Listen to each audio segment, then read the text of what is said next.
Money Green. Shayz on the mic. And we are Lyrics and lies. lyrics and Lies. So what makes you think that I would try to run a game on you just to show us my name is Money Green? I'll be there for you and I'll treat you just like a queen and buy you champagne. You never have to worry about another woman riding me. So believe me when I say whatever you want, girl. Shay, you supposed to stop me, damn it. What's up, y'all? not this time. I'm gonna let you go be a fool. I'm Money Green, chilling with Shayz on the mic. and we are Lyrics and Lies. That was some Tony Toni Tone I was singing from way back in the day, that 90s R&B. And we had a little thing going on because a lot of you all don't know that Tony Toni Tone has a documentary out. However, it's not what you think. So originally, Tony Toni Tone, out of Oakland, California, had 6 members. But somehow, within the first album and second album, right between them, the record company said, we're only going to promote 3 people. The name is Tony Toni Tone, so it's 3 Tonys. So if you look on the back of the covers, you'll normally see 6 members, or you open up the booklet, you'll see all 6 members. But 3 were put out there, normally on the album covers. So the other 3 members did a DVD or a documentary about everything Tony Toni Tone, thus the name Loyalty with No Royalties. Now we all know what loyalty means. Royalties is when you get payment for what you do in the band or your art, and they weren't getting any of that. They got nothing. Nada. So it's real interesting, and it's long and it's worth watching. It is long because it's funny that the 3 that's on the picture is not the 3 who is talking in the documentary. It's the 3 that didn't get no royalty. Right. That is doing the documentary. And it's like a 4th member, so they had 3 original members. When they teetered between and then the 2 people. One kind of left, and then one stepped in, and then down the line Came back. somebody else stepped in to sing Right. in place of Raphael Sadiq. So it's pretty interesting. But did you enjoy it? I did enjoy it, and unfortunately, we've seen this happen in so many groups. Well, this was a little unique. How all of them were pretty much family. Right, the cousins. And cousins, you know what I'm saying? And you feel like, dang, why would my cousin? Cousins did each other Is it going to do me wrong like that? Right. But you know who I didn't think that was. At first, I'm gonna be honest with you. When Tony Toni Tone came out, I thought they all 3 were related. Okay. Especially not Dwayne, but the other 2. Dwayne Wiggins, Raphael Sadiq. Raphael and the 3rd guy, I thought they were related. What 3rd guy? But come to find out, the 3rd Tony, I can't think of his name right now. But Raphael's cousin and the 3rd guy's cousin was part of the 6 members of Tony Toni Tone. Right. So. And I cannot think of his name because he didn't sing much. He was more, playing the drums. You mean the 3rd member? Background. Yeah, the 3rd one. Okay. That made it Tony Toni Tone. Right. So his name is Timothy. Timothy Christian Riley. Okay. So he and Raphael Sadiq are brothers. So they are. I believe they had the same father. Okay, I thought they were related because they kind of look similar, but Right. Dwayne Same father, didn't grow up in the house together. Right. So actually, Dwayne Wiggins wasn't that even in the group at the beginning.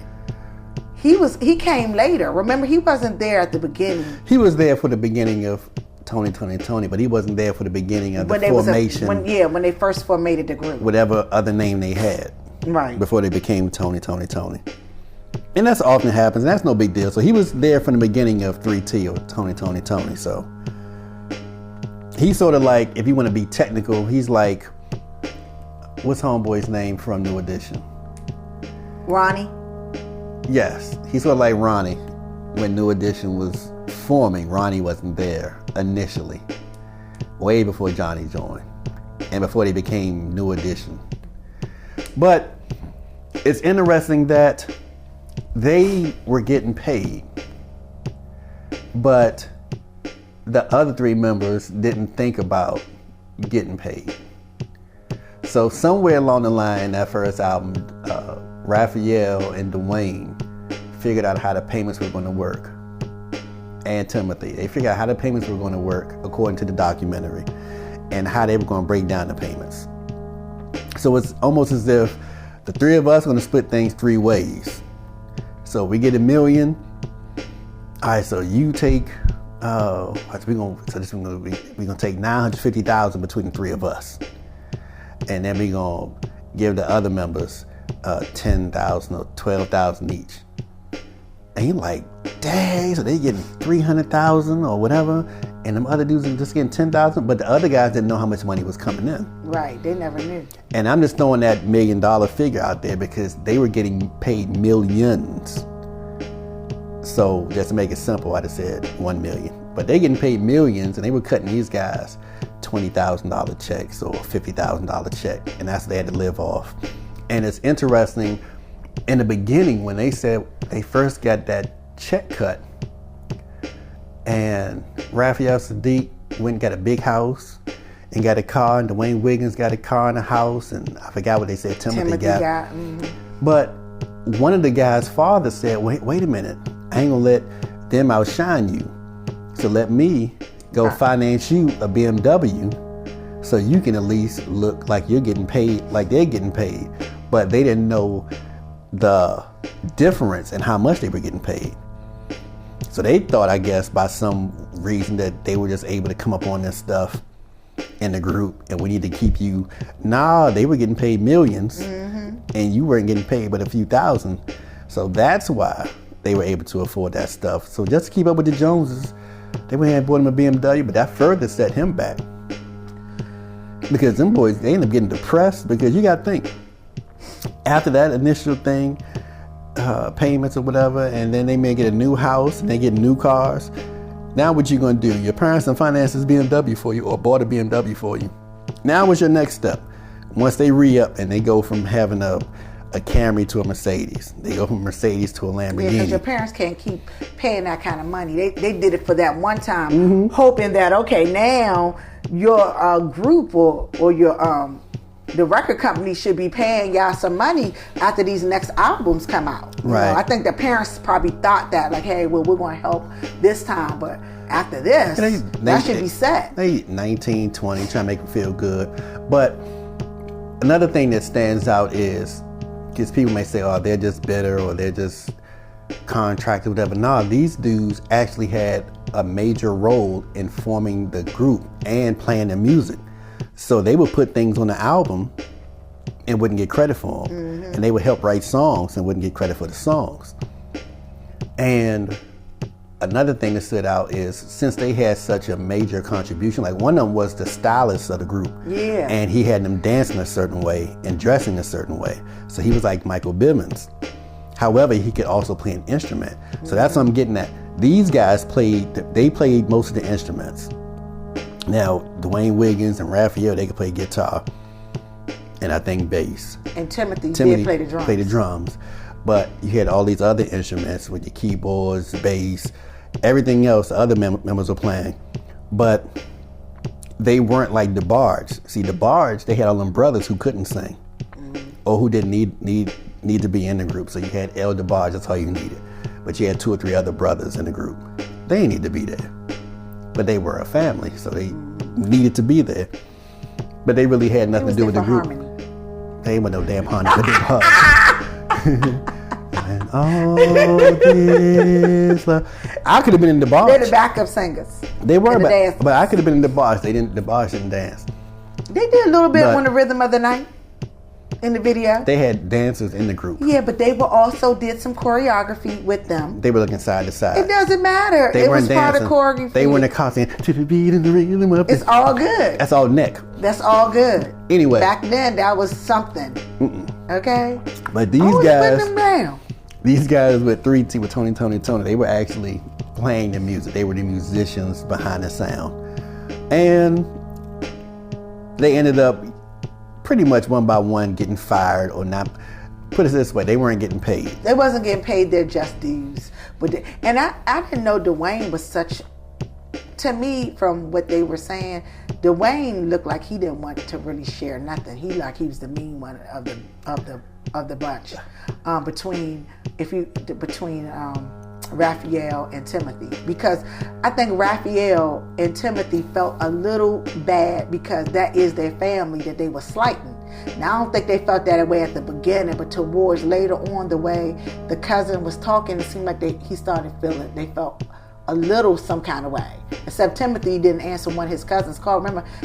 Remember the cousin was trying to get in touch with him, right? And he never returned his calls, and that's when they started figuring out that they wasn't getting the money that they were due. And these are and they cousins. Want to explain what was going on. And these are cousins that grew up together. And when it comes time for the group, they're seeing each other every day for hours and hours every day. Make no sense. And just imagine that, and all of a sudden you call your cousin, who's your closest cousin, and he answers none of your calls. Every time you call, it goes straight to voicemail. You leave messages, he doesn't call you back.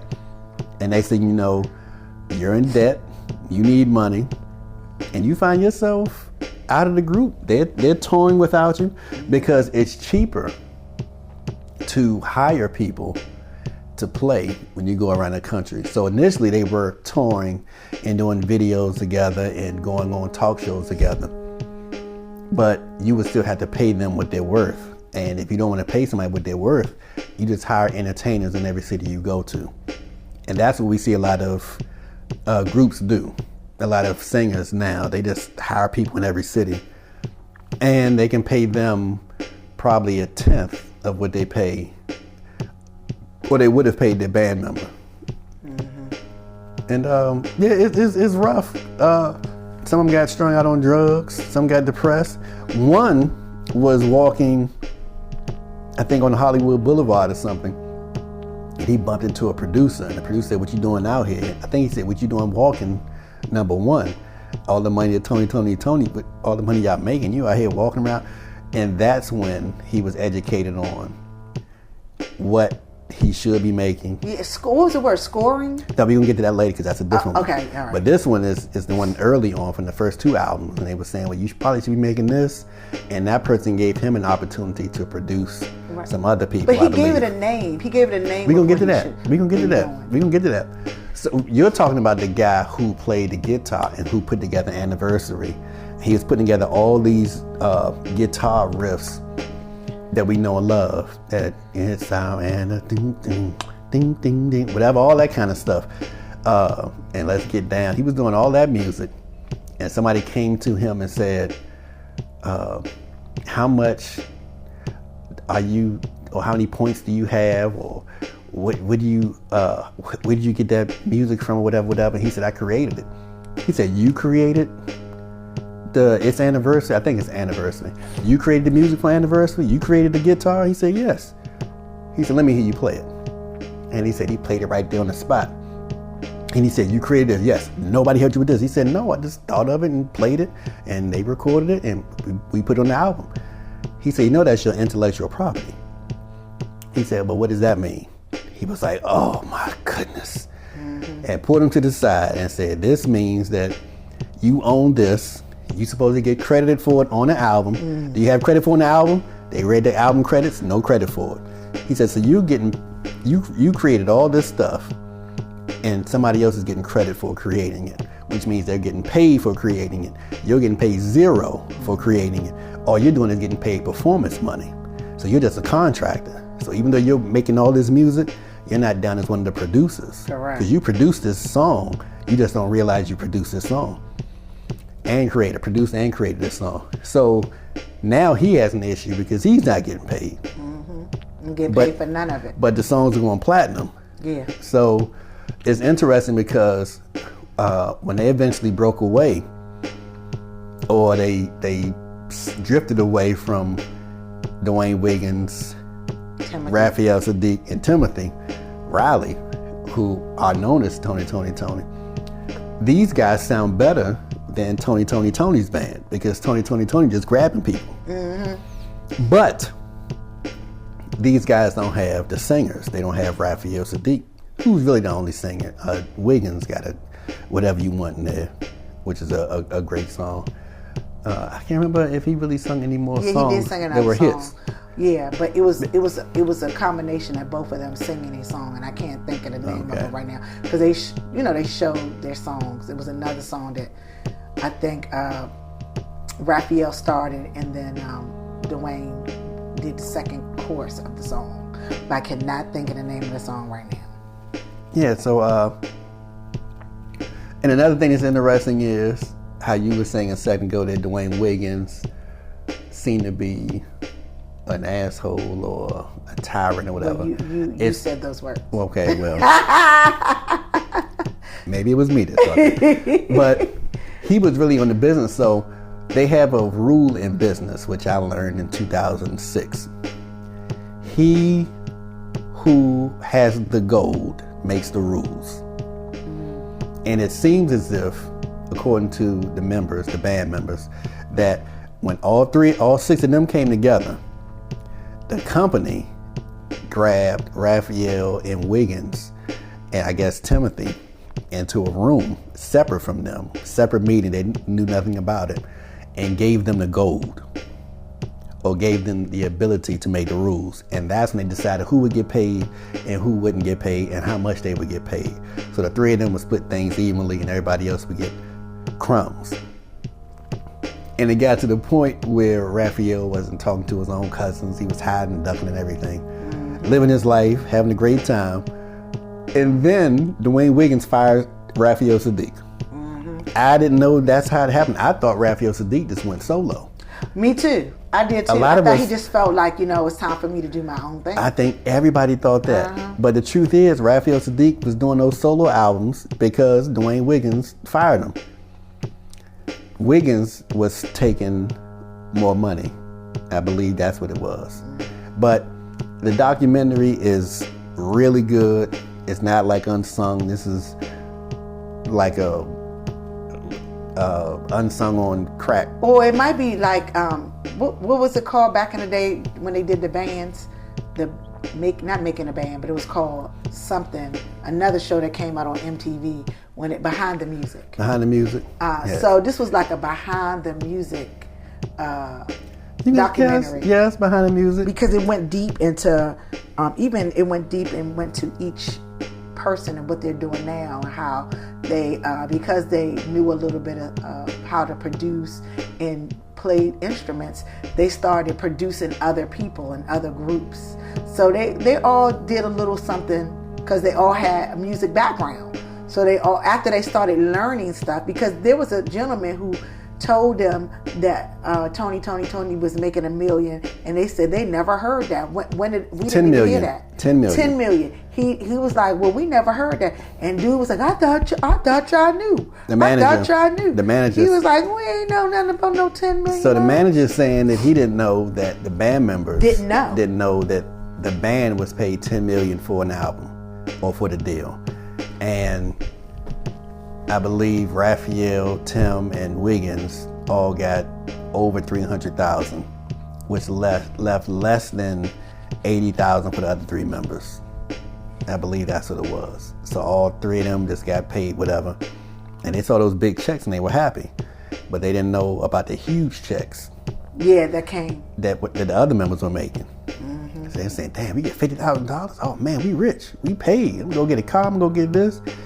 And Raphael and Dwayne, they're like, "We got $3 million." That's why we get all these cars and stuff. You get more than one house. That's why Salt and Pepper cutting Spinderella out. There we go. But Spinderella doing her thing.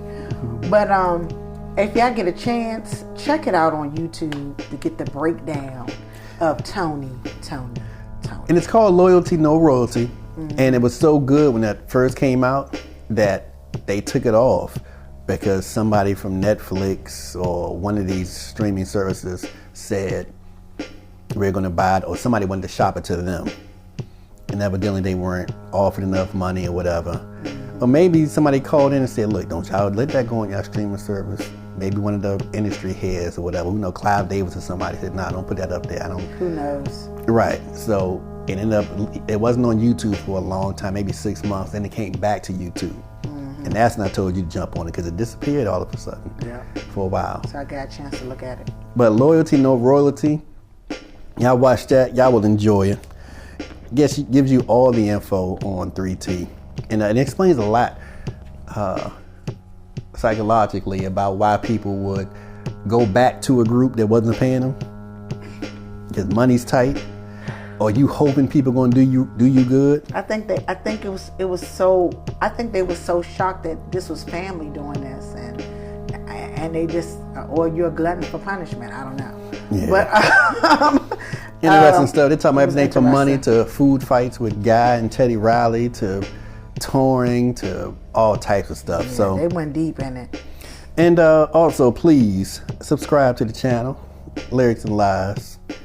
We're gaining momentum, gaining a lot of momentum. Yeah, we need more. We need more people to subscribe to our channel. Recently got over 100 subscribers, so it's big time. It's big time for two modest people like us.